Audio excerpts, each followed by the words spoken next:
C'est dans cette prison de Téhéran qu'est détenu depuis 8 mois un couple de chercheurs français, dont Fariba Abdelra, une anthropologue franco-iranienne. Elle vient de mettre fin à une grève de la faim de 48 jours, répondant ainsi à un appel de son comité de soutien qui avait jugé son état de santé alarmant, tout comme celui de son compagnon Roland Marchal, un spécialiste de la Corne de l'Afrique, dont les conditions de détention sont jugées très difficiles psychologiquement. Il ne parle pas farsi et a peu de contact avec l'extérieur.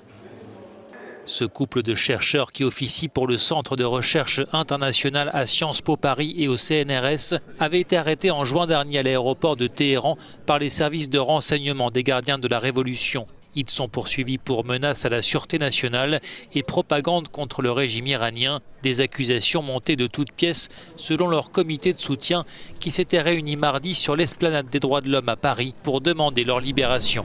Donc ces accusations sont totalement arbitraires, fantaisistes, elles n'ont strictement rien à faire avec la réalité. Roland et Fariba sont des chercheurs. Ce ne sont pas des politiques, ils n'ont jamais eu d'activité politique en Iran et c'est pour cela que nous les appelons des prisonniers scientifiques. Ils sont pris dans des jeux internationaux qui sont liés à la tension extrême qu'il y a actuellement entre l'Iran et la communauté internationale, comme on dit, entre guillemets, principalement entre l'Iran, les États-Unis et les pays occidentaux. Les deux chercheurs français pourraient affronter bientôt un procès. Les accusations de menaces à la sûreté nationale, propagande contre le régime, voire d'espionnage ne sont pas rares en Iran, comme l'explique Massoud Salari, journaliste iranien à Euronews. Que ce soit des opposants iraniens ou des ressortissants étrangers incarcérés dans le pays, ils sont confrontés à un risque de prison de long terme qui peut aller jusqu'à 10 ans. Dans le passé, il y avait des ressortissants étrangers qui étaient condamnés à 10 ans de prison pour espionnage, pour ce genre d'accusations. Depuis leur arrestation, la diplomatie française s'active en coulisses pour obtenir la libération des deux chercheurs. Ils pourraient faire l'objet d'un échange, comme ce fut le cas par le passé. En 2010, il y avait le cas de cette jeune Française, Clotilde Reiss, qui s'est fait arrêter en 2009 en Iran après les manifestations anti-gouvernementales.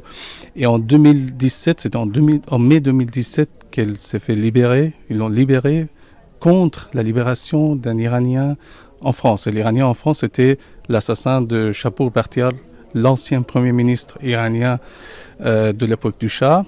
En décembre dernier, l'Iran et les États-Unis ont échangé deux prisonniers, un prisonnier américain en Iran et un prisonnier iranien aux États-Unis.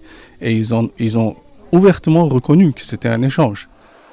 Selon le comité de soutien aux deux chercheurs français, l'Iran détient 10 à 15 ressortissants étrangers, souvent binationaux, comme l'irano-britannique Nazanin Zaghari Ratcliffe, emprisonné en Iran depuis 2016.